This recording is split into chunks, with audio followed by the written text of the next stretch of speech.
All right. Well, this morning, as I was getting ready, Luke woke me up, and he's like, Dad, I want to watch my iPad. And I said, no.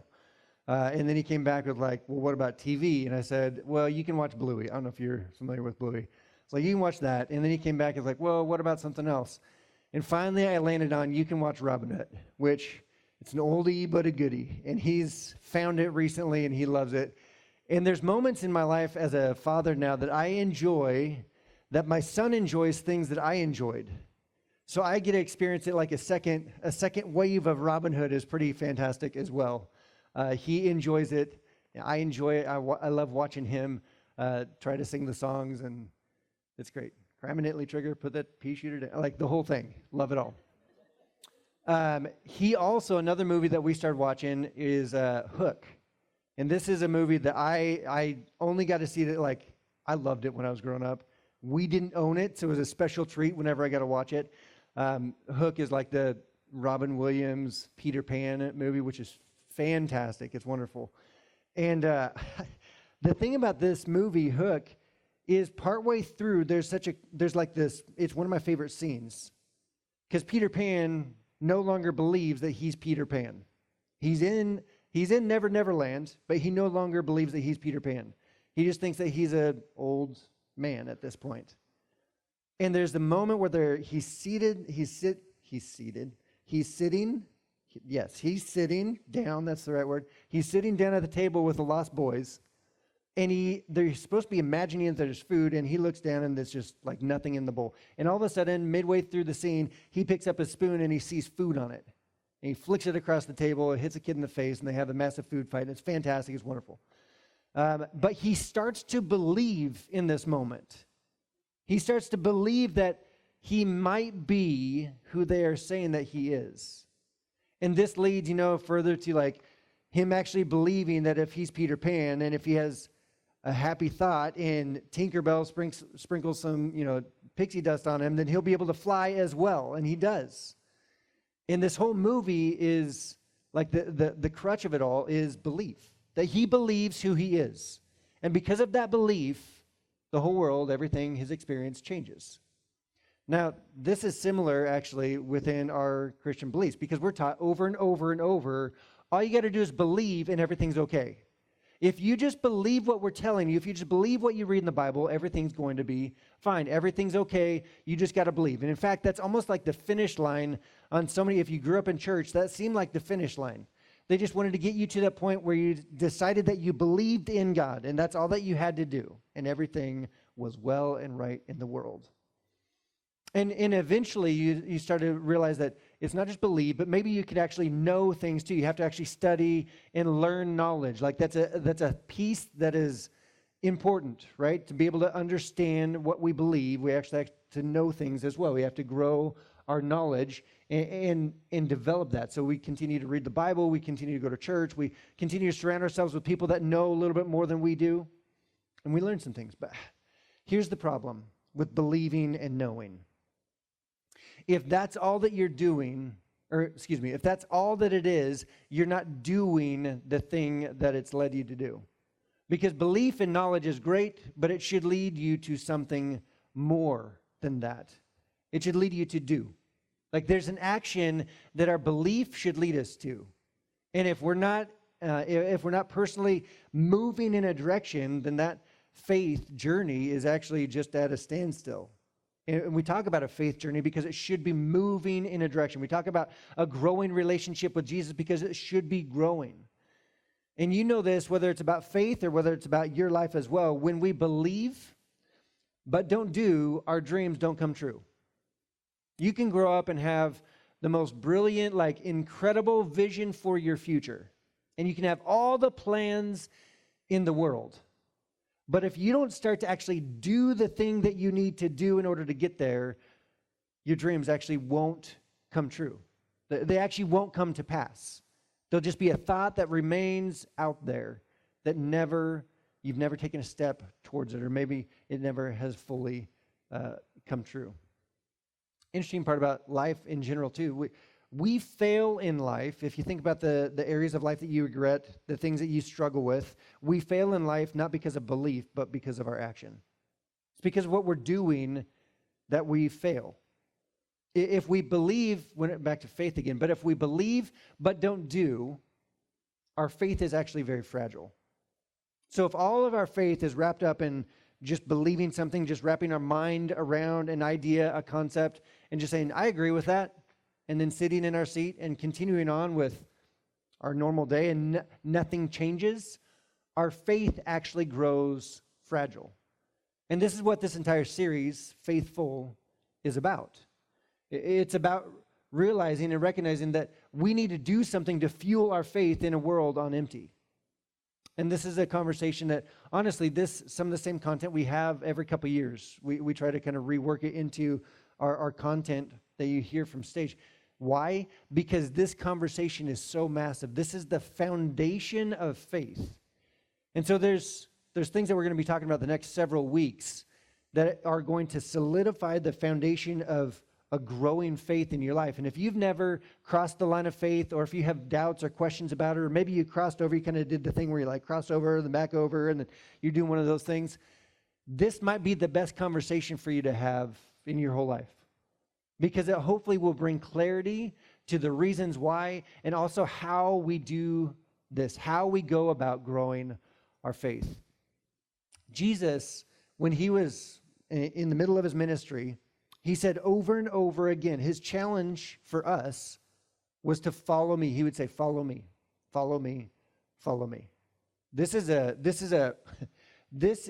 action step. This isn't like a understanding. This is a drop what's in your hands and take steps behind me. You know, when Jesus was walking around, it wasn't like a suggestion. It wasn't like a distant thought. It was, no, he's there. He's asking you to follow him physically. Today, he still asks us to follow him. And we think that this is just a concept. But following Jesus today still should be every ounce as real and physical as it was then. That our lives should be determined by how we engage with this relationship with Jesus. Unfortunately, after generation and generation, this challenge, this request, this command to follow Jesus actually has turned into something different. We've prioritized other things, and this is in Scripture as well, but it's a reverse priority. It's like a different priority than the original invitation that Jesus sent out. It's believe in me. And we've prioritized this over that. That you have to have belief at some point. That's important. That's a value. But if it supersedes the following Jesus, then all it is comprehension. All it is understanding. And the church over time has decided that this is a little bit easier than that. And so we've decided we'll just keep it on the belief level. We'll just continue to talk about believe in me, believe in me, believe in me, rather than following me. And this is, I think it's tragic for our society, for our world, for Christianity as a whole, for churches as a whole, because simple belief doesn't require any change. And Jesus came for us to change. Jesus came so that we would see a better picture of what God was like. And if we see what God is truly like, and if we see what God sees when he looks at us, and when he looks at the people around us, when he looks at our world, there should be something that shifts. And it's not just our perception, but it's actually our action steps, how we engage with this life. Now, I believe that God is most honored. Like one of the ways that God is honored at the highest level by our living, active, death-defying, in spite of faith. This, and you've probably seen this somewhere. You've probably seen someone that is lived out it in spite of faith. And what I mean by that is when you're in the moment, we're there in the moment where their life is radically impacted by maybe it's a sickness, an illness, or maybe there's been a death in the family, or maybe their dreams and their hopes came crashing down, or their world, their expectations, their hopes failed, and it never would come to pass. Maybe you grew up and the only thing that you wanted to do is be a parent, to be a father, to be a mother, and then you got to that season of life and you realized that you never would be. That is difficult to walk through. And you might have either had to walk through it yourself, or maybe you've watched some other people that in spite of their current circumstances, in spite of what they were faced, their faith remained intact. Not only was it intact, it seemed like it grew stronger the more adversity that they faced. And it's like one of those inspiring moments. You look at somebody else when they have faith like that, and it's just like you're in awe of it. Like, how do you even do that? Like, I stubbed my toe and I almost lose my faith. Like, how is that possible that you would have that strong of faith when something so important, so critical like that is lost? I think an element of this, of honoring God, an element of this faith aspect is that, and we find this in ourselves as well, we are most honored when there's a gap between the reality and the expectation of what we hope to happen or expect that it's going to happen, and the reality is different than the expectation. When there's that gap in between, people fill it with trust, and that is super honoring. Or they fill it with doubt, and that's dishonoring. Have you ever experienced that yourself? You showed up late, and you have one of two responses from the people that are there already, and it's either going to be honoring, like, no, we assume that something happened that was necessary for you to be a few minutes late, not a problem, because we trust you in that moment. That's honoring. Or you get home, and it's like A, B, C, D, E, F, G, the whole alphabet of like, why aren't you here? We assume the worst about you. When that happens, that's dishonoring. When we do this in our relationship with God, when we have an expectation of what life is going to be like, and then it changes, and that's never going to happen, and our life is different than we hoped for, and yet we still trust that God is at work in our life, that God is good, that God is for us, when we still trust that regardless of what I'm seeing in front of me, I know that God is still there. That is honoring to God. God is honored in that way. There's a question I think that's pretty clarifying. It is simply this: what would I do if I was confident that God was with me?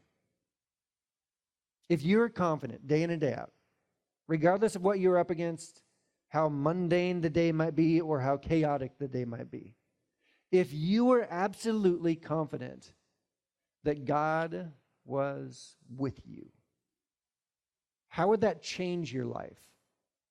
How would that change your relationships? How would that change how you engaged with your finances? How would that change at work or at school? How would that change your life? This is a big question to wrestle with. There's a couple other questions, and these really, Andy and Sandra Stanley, that's a mouthful. They're from North Point. They're the pastors over there in Atlanta. We are connected. We're partners of their church. And they started to do this about 25 years ago when they're in student ministries. They started to ask the question, well, how do we instill a growing faith in our students that they were leading at the time? And they started to recognize that there were aspects of students or adults that had very strong faith. There were elements of their story over time that they would hear that were consistent. They would hear over and over again. But this is the question: what fuels or facilitates the development of enduring faith? Like, this is the question that led to the next question, which is, well, what are the ingredients of that? Like, what are the essential ingredients of a faith that is growing? And if you've been around church for a while, if you've been a Christian for a while, and if you've heard enough people's stories, you can start to pick out similarities. Like, oh, they had this experience, and they had that experience, and they had that experience. And it seems like on the other side of that moment, all of their faith was more solidified than it was before.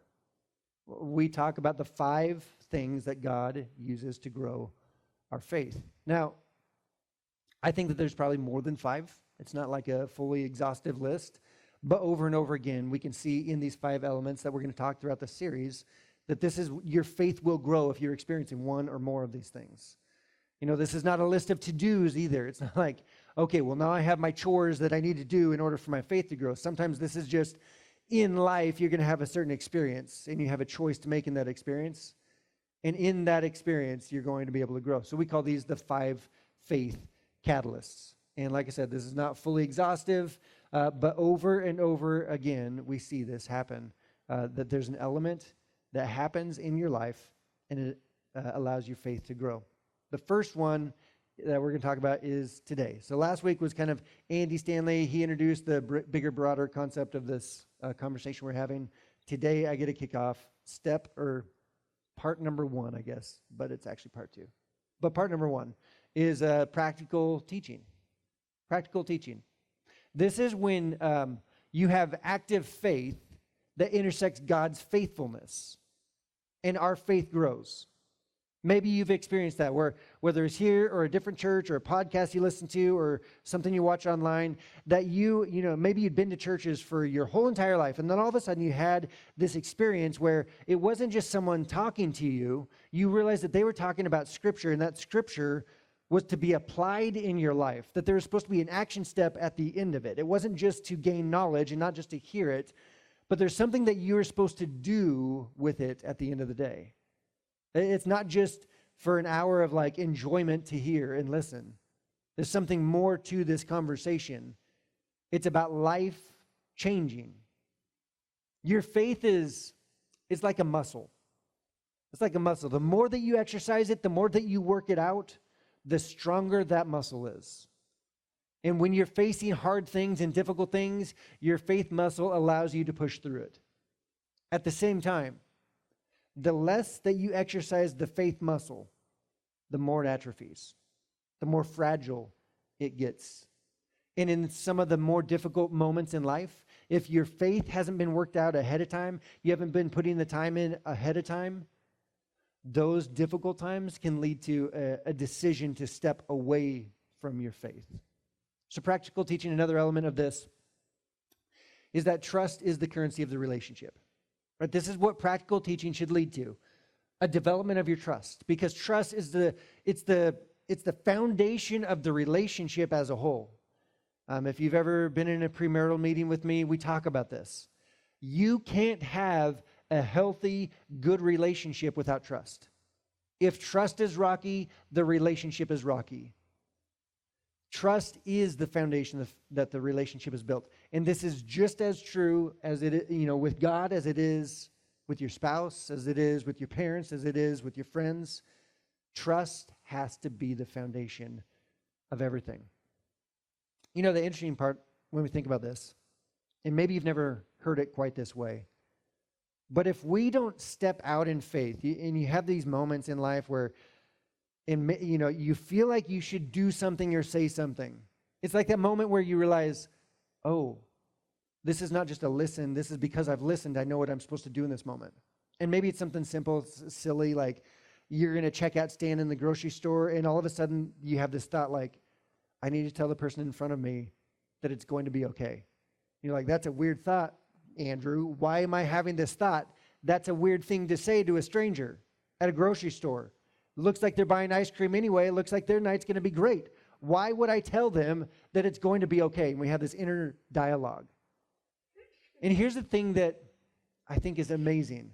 If we don't step out in faith and actually put action to our faith, we're depriving God from proving how faithful and trustworthy He is.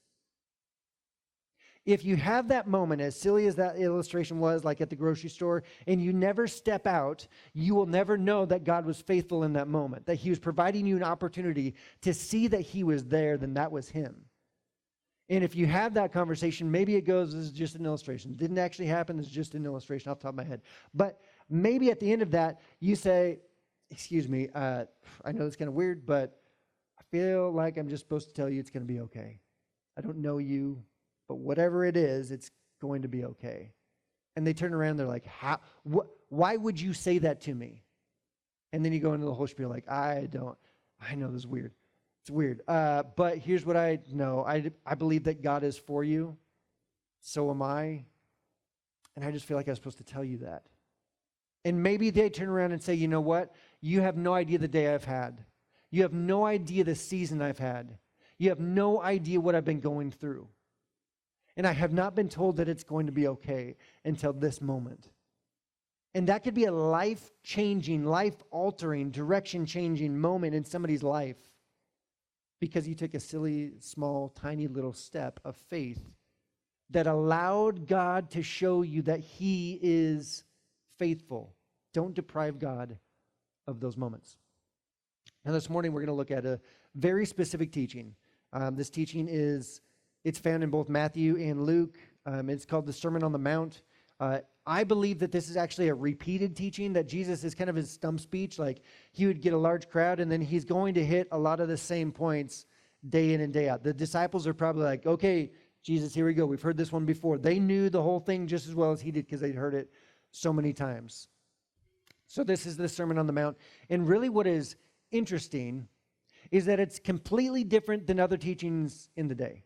And honestly, it's a lot different than a lot of the teachings that we hear today as well. It is the upside down kingdom ethic that he was teaching.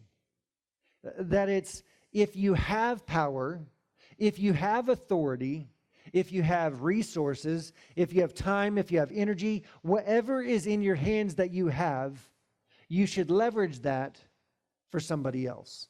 And if you have power and authority especially, you should be leveraging that power and authority not for your own gain, but for those that you have power and authority over, those that you're actually a leader over. You as a leader should be serving those that you're leading. This was a completely different dynamic than was typical in the culture of the time, and our culture today as well, if we're honest. Because those that have power try to do whatever they can to stay in power. They try to do whatever they can to further their own gain, their own benefit. And Jesus was saying it's not like that. This is completely upside down. We're doing things differently now. And he actually has this illustration. He's like, and if you can think about this, so the disciples that are following Jesus and people that hear this that don't have power and authority, and they would immediately jump on the, yeah, my boss needs to be more generous with me. Like, that's where we immediately go. Like, yeah, I have someone that's in charge of me and they need to be more kind towards me. But Jesus had another teaching and he said, no. First, before you ever even consider somebody else, you need to consider yourself. You start by working on you.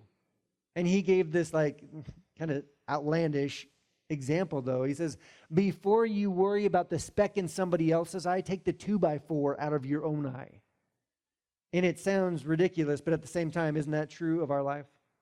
That we get so wrapped up in somebody else's like slight imperfection, or that thing that just grates our nerves, that thing that they just can't quite get right. But if we took the time to actually look in the mirror, we would see that there's something so much bigger that we are struggling with. And honestly, and this is the amazing part, Jesus' whole teaching led to this point. He said, it's not about just you pulling the 2x4 out of your eye. Like, that's good for you, that's healthy for you, that's obviously going to bring some comfort to you. But you're supposed to take the 2x4 out of your eye so you can help the other person. It's not about your comfort. It's not about you feeling better about yourself. Again, it goes back to somebody else, prioritizing somebody else first. This is an invitation to a new way of living. This is a new mentality, a new perspective on life. This is a new kingdom that he's inviting people to, and he's inviting you to do the same today. Now, like I said earlier, church has dumbed this down over the years because it's hard, because it's not always fun, because it's difficult. But this is actually the moment that you experience God the most. Unfortunately, the American church, we do this thing where we like to show up on a Sunday and we get beat up a little bit. We feel convicted by what the pastor or the preacher says. We start to, the light bulb turns on. It's like, oh, I knew I should have been working on that. I know I need to do better. I'm sorry. I need to say I'm sorry to that person. I need to have this conversation. We start to feel bad. We start to feel guilty. And we leave that service and we think, God really showed up. Why? Because I felt something. Because I felt guilty at the end of the day. Is the experience of God, is it capitalized? Is it prominent in our guilt? Is that what we're supposed to do? Find God's presence in our guilt?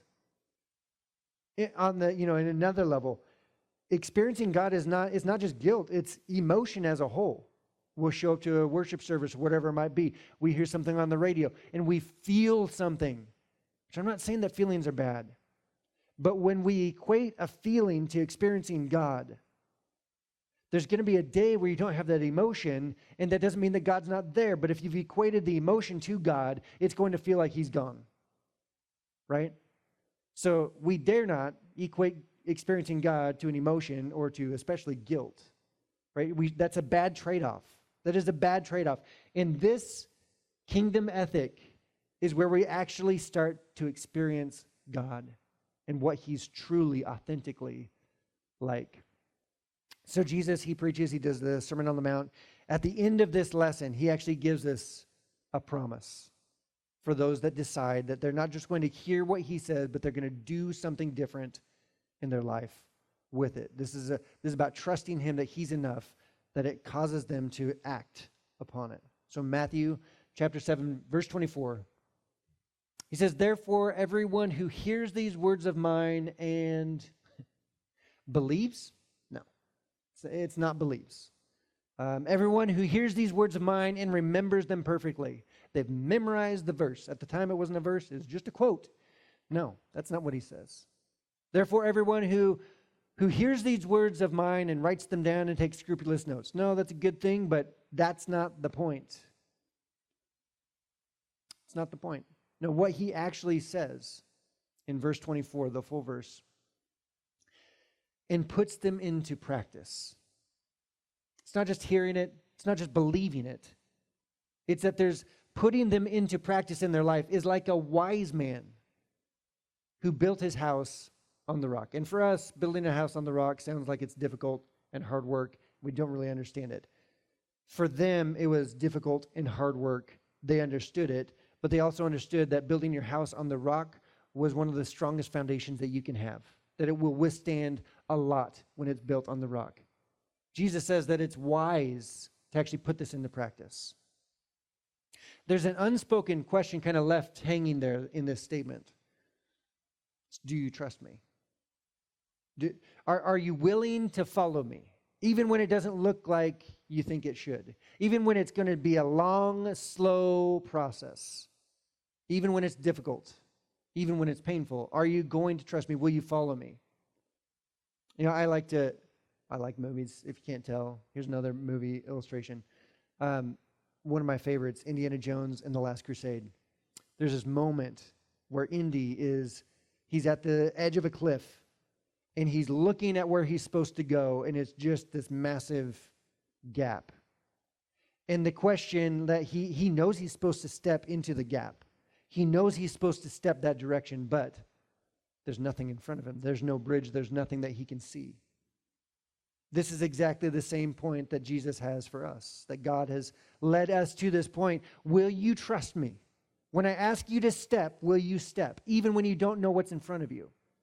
If you watch the movie Indy Steps, and it's actually just perspective, there actually is a bridge. If he would have bent down and looked to the right, he would have seen it, but he missed it. But this is the same thing in life. This is the same thing with our faith. God leads us to the point of, you know what you believe, you understand it, you know it. Will you do it in your life? Will you actually take the step that's necessary? In verse 25, it says, the rain came down, the streams rose, and the winds. Try not to sing the song. If you grew up going to Sunday school, you know the song. And the winds blew and beat against that house, yet it did not fall, because it had its foundation on the rock. Foundation on the rock. That's what this is about. Deciding that it is worth our time and effort to making sure, remember what the foundation is? The doing. The foundation is in the doing. Not just hearing it, not just understanding it. In verse 26, but everyone who hears these words of mine and does not put them into practice is like a foolish man who built his house on the sand. Now, we're going to get to the end of that. But before, here's something that is so clear in this illustration from Jesus' words. It is possible to live a life. It is possible to live a life where you hear and you believe the right things, and yet the way that you live still undermines your faith. You can believe the right thing, you can know the right thing, and yet you can still live in a way that it will undermine your faith. Believing can be deceiving. If all it is just belief, when you're faced against something difficult, you will find that your faith can be fragile. Believing is not enough. It's deceiving. Now, if you don't believe, if you've not crossed the line of faith and you've struggled with this and you're just here this morning and you listen, first of all, thank you for showing up. We create these services with you in mind. But if you don't believe, this is the moment where I need to apologize on behalf of all of us that do. Because my understanding is so much of the time, you've watched Christians and you've heard Christians tell you what to believe and what you should do. And then as you step back and watched them live their life, we've lived as if we don't believe. The decisions that we've made are contradictory to what we say we believe. The action is not there. It's by word only. And if you're evaluating Christianity because of the Christians, let me tell you, I'm with you. Because we are a broken, imperfect group of people. We're not the example. There's only one example. It's Jesus. That's who we're following. We're not trying to follow a person. You're not trying to follow me. I'm trying to point you to follow him. And so if that's where you've been at, I just want to apologize on behalf of all of us. I'm sorry for being a bad example of what Jesus is like. It is a lesser version. And just because I don't get it right all the time doesn't mean that God's love for you is not real, nor that his invitation for you is not real. And my challenge for you, if you've seen Christians not live up over and again, you're like, I'm intrigued by the whole God thing, but I just haven't seen the example enough that I'm willing to take that step. Just ignore us for a while. Ignore me for a little while. And read Matthew, Mark, Luke, and John. Read the Gospels. And see what Jesus was actually like. And then take a step and see if you're willing to accept his invitation that he's extending to you. That's interesting. James, the brother of Jesus, he talked about what Jesus was talking about in this illustration as well. In James chapter 1, verse 22, he says, "Do not merely listen to the word and so deceive yourselves." He cuts straight to the chase. He doesn't mince any words here. Don't listen only and deceive yourselves. He continues on, do what it says. It's not just about hearing. It's about doing. Like I said, faith is a muscle. And without strengthening, without the work that you need to do ahead of time, when you find that you're up against it in life, your faith will be fragile. The way that we make this happen, we strengthen our faith by action steps. And it may be silly, small ones like the grocery store illustration, or it may be bigger steps. It may be like directional shift in your life steps, like a decision on a relationship or a decision about a career or whatever it might be. But in those moments, our faith grows because of what's on the other side of the step. On the other side of that decision, you'll find that God is there waiting for you, that he is trustworthy. James, he continues on. He kind of gives this, it's a really amazing illustration. He says, if it's kind of like this. You get up in the morning and you like stumble out of bed into the bathroom and you look at yourself in the mirror and your first thought is, I got some work to do today. Like there's some things I need to address. There's a lot going on and it's not good. And you can see your hair's a mess and you still have like you drooled obviously last night. It's still there. You're like, this is not pretty. I need some work done. And then you realize all of that is true and you walk out the door in the same condition that you're in and you head out for your day. James says that's what this is like. If all that you do is hear, if all that you do is recognize, see, know, and believe, but you don't do anything about it, you're walking out of the house in your bathrobe. That's what you're doing. Why don't you take the time and actually do what you need to do in order for your life to change? That's where your faith grows. One day you're going to need strong faith. And just like if you're a farmer reaping and sowing, you can't just sprinkle some seeds out and hope that your faith grows instantly in order for this to face the storm that you're in the middle of. It takes time. You have to do the steps in between in order for that to happen. You got to plant the seed. You got to water it. It's got to have all the vitamin D. It's got to have all this stuff in order for it to grow up, for you to harvest in that moment. You can't rush that process. You take it one step at a time. So James, he continues on after that illustration. He says, but whoever looks intently into the perfect law that gives freedom, following Jesus will always give you freedom, and continues in it, not forgetting what they have heard, but doing it. They will be blessed in what they do. Not just in what you believe, you'll be blessed in what you do. So if we could look back at Jesus' illustration in verse 25. The rain came, the streams rose, and the winds blew and beat against that house. Yet it did not fall because it had its foundation on the rock. Because of what you do, your foundation is intact. But everyone who hears these words of mine and does not put them into practice is like a foolish man who built his house on the sand. You know what happens, right? Verse 27, the rain came down, the streams rose, and the winds blew and beat against that house, and it fell with a great crash. It's not because of the work. It's not because of the workmanship. It was because of a decision to not build on the foundation that would be strong. That's the choice. And when we decide that believing is enough, to gain knowledge is enough, without doing something about it, our faith grows weak. We will be faced with a storm. That we know for sure. Life has storms. You cannot escape them. You cannot escape them.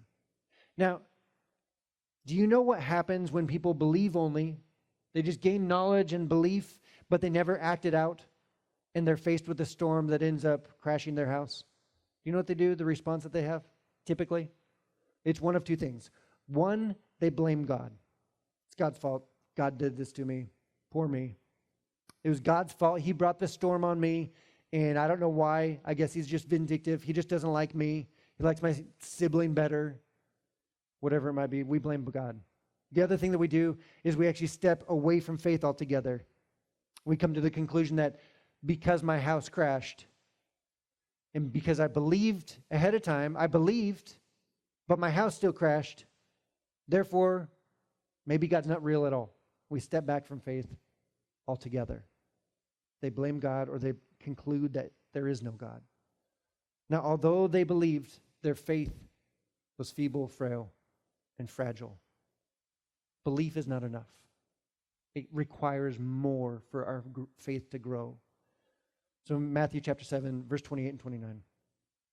When Jesus had finished saying these things, the crowds were amazed at his teachings, because he had taught as one who had authority, not as their teachers of the law.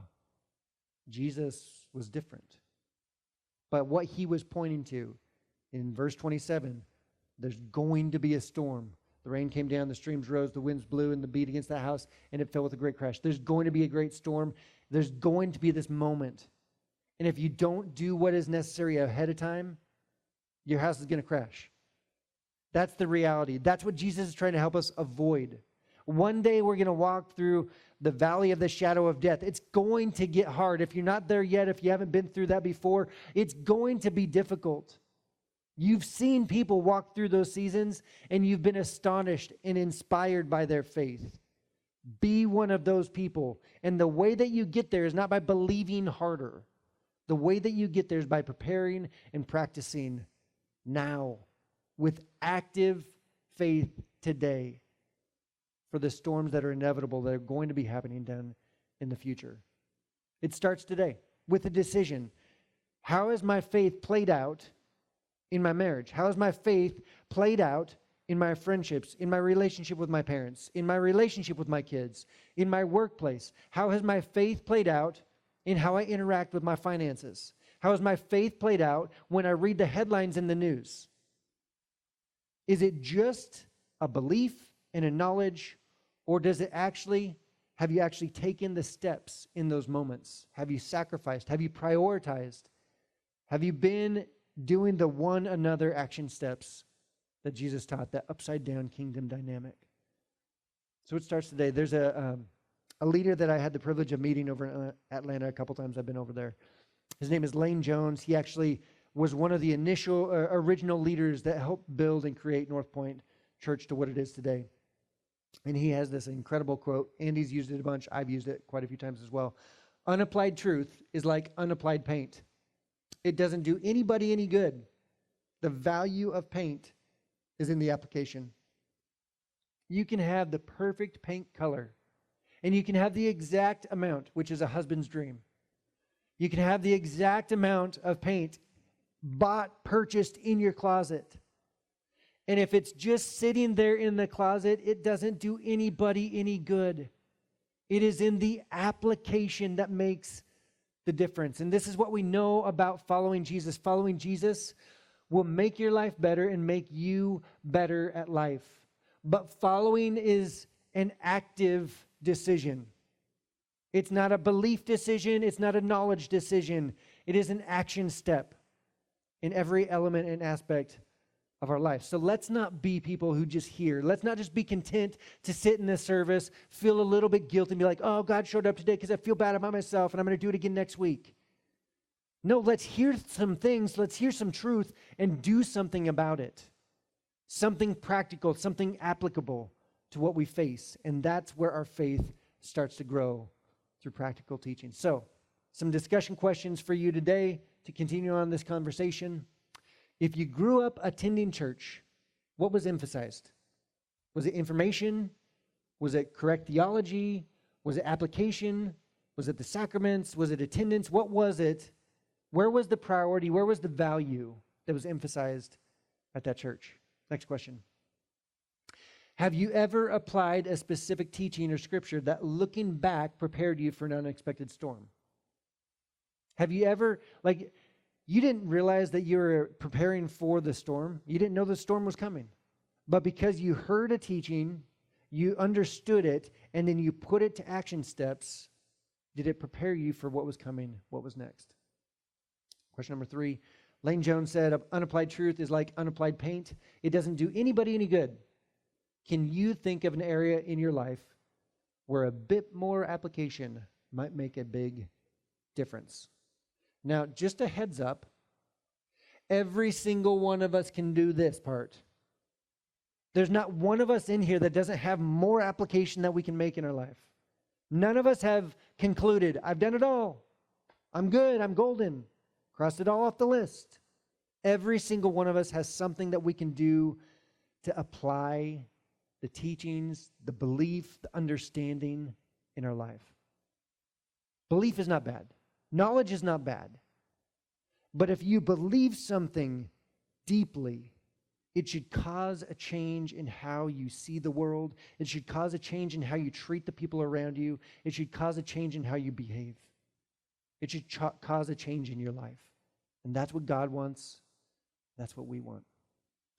I'm going to pray. We're going to get out of here this morning. Dear Heavenly Father, we thank you for everything that you've done for us today. God, we thank you for bringing us through the storms that we've weathered. And God, we know that some of those storms have caused us to doubt. Some of those storms have knocked us off track. Some of those storms have overwhelmed us.